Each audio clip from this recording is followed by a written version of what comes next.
back to the guest room when Julian blocked our way. Elara! You can't sleep with another man. I'm your husband! I pulled him behind me.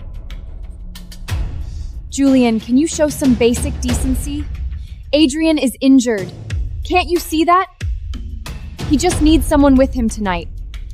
Why do you have to make it sound so ugly? Our argument drew Maya out of her room. She stood in the doorway, holding a stuffed rabbit. Julian, I just had a terrible nightmare. I can barely breathe. Could you stay with me for a little while? Julian fell silent. Ever since Maya moved in, he had spent almost every night with her. Maya, we're not children anymore. It isn't appropriate for me to stay with you at night. The day I saw my first love, Adrian, again, it was pouring outside. I stood at the window, staring into the dark sky. My husband, Julian, had forgotten our wedding anniversary again. Maya, Julian's childhood obsession, had said she had never seen the ocean, so Julian dropped everything and took her to Hawaii. It was not the first time. Ever since Maya came back from abroad, everything about her came before me. Dinner had to be what she liked. Trips had to be where she wanted to go. I kept telling myself, Maya had a weak heart. She was pitiful. I should let it go. Then came Julian's birthday. I put on his favorite red dress and stood beneath him. Then his phone rang. I knew that ringtone. Julian had set it only for Maya. I prayed he would ignore it, but 3 seconds later, all the desire had vanished from his eyes. He answered the call, grabbed his coat, and rushed out. He left me alone on the couch, half-dressed. I still tried to comfort myself. Maybe Maya was really in trouble. Then I checked my phone and saw the post Maya had just uploaded. The photo showed a badly decorated birthday cake. At the edge of the picture was a man's hand. The wedding ring on his finger matched mine. It was Julian. Then I read Maya's caption. The knight never broke his vow. Happy birthday to my most loyal knight. Nothing had happened to her. She had called my husband away from me just to celebrate his birthday with him. I curled up on the couch and cried until my whole body shook. Julian did not come home until noon the next day. We had another screaming fight. This time, it ended with Julian moving Maya into our home. I refused and screamed at her to get out. Maya immediately clutched her chest and collapsed. Julian rushed her to the hospital. After that, every fight between Julian and me ended with Maya in the hospital. Now, I was too tired to fight anymore. Every light in the mansion was on, but the house still felt cold. Then I lifted my head. Across the rain, I met a pair of eyes I knew well. It was Adrian. He looked nothing like the boy I remembered. He was thinner, the old arrogance was gone, his hair had grown long enough to cover one eye, he had no umbrella. Rain soaked through his white shirt. The moment he saw me looking at him, he turned away. But after only 2 steps, his leg gave out and he fell onto the wet pavement. I rushed into the rain and helped him up. Adrian, are you okay? Under the streetlight, I finally saw his face. My voice caught in my throat. What happened to your eye? One of his eyes was covered by a black bandage, with a thin scar cutting through his brow. He turned his face away from me. Severed damage. Almost lost it. My heart tightened. He was the boy I had loved in silence for years. I never imagined I would see him like this. I helped him into the house and handed him a clean towel.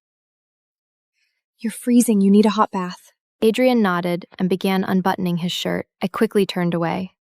You go first. I'll get you something dry to wear. I hurried into the closet and grabbed a set of Julian's pajamas. But when I came back, Adrian was still standing outside the bathroom. His wet shirt was stuck to a wound on his shoulder. Fresh blood was seeping through it. He looked down. It opened again.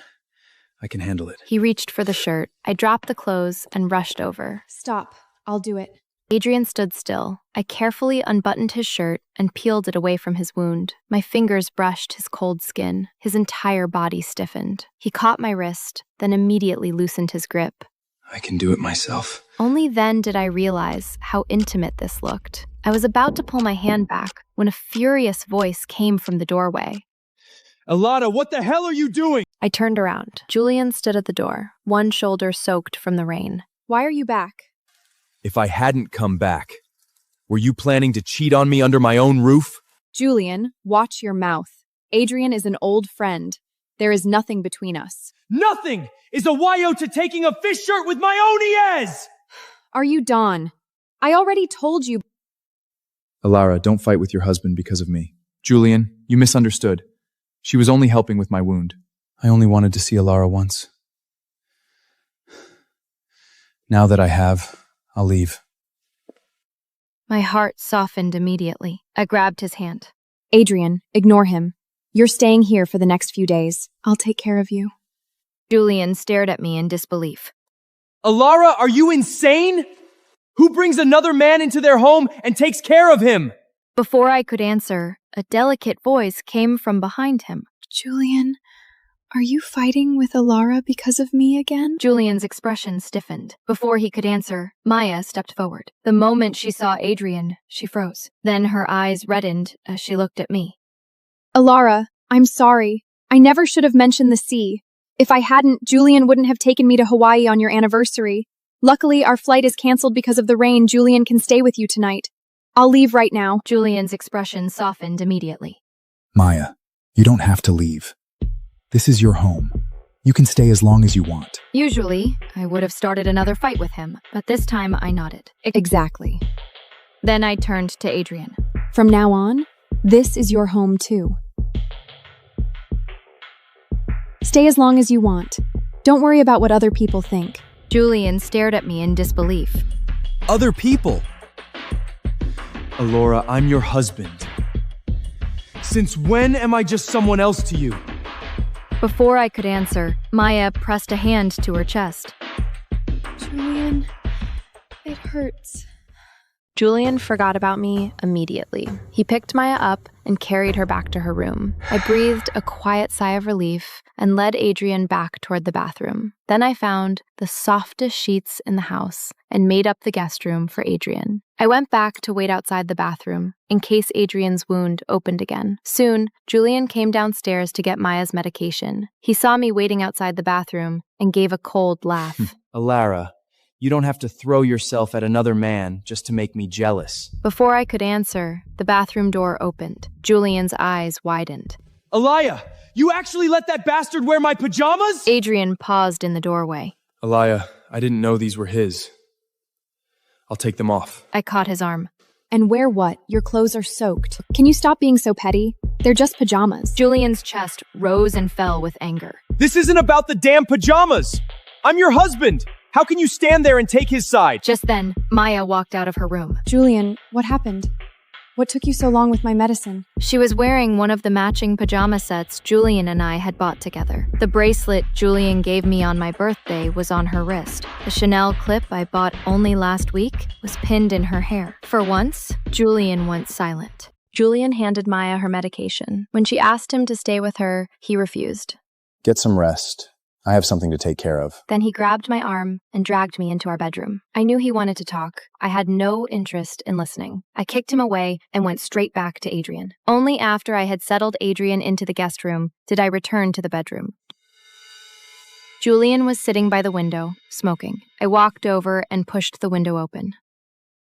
Is smoking all you ever do? You should learn from Adrian.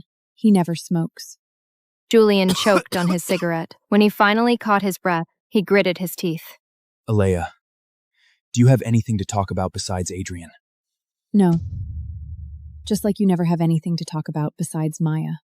The moment I mentioned Maya, impatience returned to his face. Then his gaze fell on the anniversary cake on the table. It was still untouched. Only then did he remember. Today was our 5th wedding anniversary. His voice softened.